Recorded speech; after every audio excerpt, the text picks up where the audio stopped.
Le football africain est secoué par une décision sans précédent. 2 mois seulement après une finale de la Coupe d'Afrique des Nations, CAN, riche en émotions et en rebondissements, la Confédération africaine de football, CAF, a annulé la victoire du Sénégal face au Maroc. Le titre, initialement remporté par les Lions de la Teranga, a été attribué sur tapis vert aux Lions de l'Atlas par le jury d'appel de la CAF, déclenchant une onde de choc et une vive controverse qui s'annonce devant le tribunal arbitral du sport, TAS. Une finale électrique est contestée. Le point de départ, tout a commencé lors de la finale du 18 janvier, disputée à Rabat.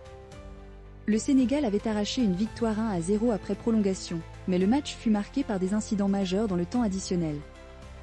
À la 90+2, un but de l'attaquant sénégalais Ismaïla Sarr fut refusé pour une faute présumée sur le capitaine marocain Achraf Hakimi. 2 minutes plus tard, un pénalty controversé fut accordé au Maroc. C'est à ce moment que la situation a dégénéré. Les joueurs sénégalais, sous les directives de leur sélectionneur Pape Thiaw, ont quitté la pelouse en signe de protestation, tandis que des supporters tentaient d'envahir le terrain. Après une quinzaine de minutes de confusion intense, le capitaine sénégalais Sadio Mané a réussi à convaincre ses coéquipiers de reprendre le jeu.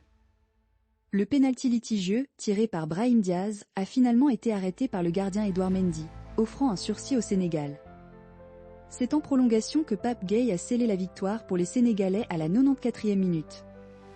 Ces 3 moments clés, le but refusé, le pénalty accordé et le départ temporaire du terrain ont été au cœur des contestations. Même le président de la FIFA, Gianni Infantino, avait publiquement condamné le comportement de quelques joueurs sénégalais et des membres du staff technique ainsi que la violence, exhortant la CAF à prendre des mesures appropriées. Les sanctions initiales et la volte-face du jury d'appel 11 jours après la finale, la commission de discipline de la CAF avait, dans un premier temps, rejeté la demande du Maroc d'annuler le résultat du match. Cependant, elle avait imposé une série de sanctions lourdes. Le sélectionneur sénégalais Pape Thiaw avait été suspendu pour 5 matchs et écopé d'une amende de 100 000 $ pour comportement antisportif. La Fédération sénégalaise de football avait été frappée d'une amende de 615 000 $ pour le comportement de ses supporters, de ses joueurs et de son encadrement technique. De son côté, la Fédération marocaine avait également été sanctionnée de 300 000 $ d'amende pour le comportement des ramasseurs de balles et l'invasion de la zone VAR par ses joueurs et son staff. Plusieurs joueurs des 2 camps avaient aussi écopé de suspension. Il est à noter que les sanctions infligées à la partie marocaine ont été largement atténuées, voire annulées, par le jury d'appel ultérieurement. C'est ce même jury d'appel qui, 2 mois après la finale, a provoqué le coup de tonnerre. Il a décidé de retirer la victoire au Sénégal et d'attribuer le titre au Maroc sur un score de 3-0 par défaut. Cette décision se base sur les articles 82 et 84 du règlement de la CAN.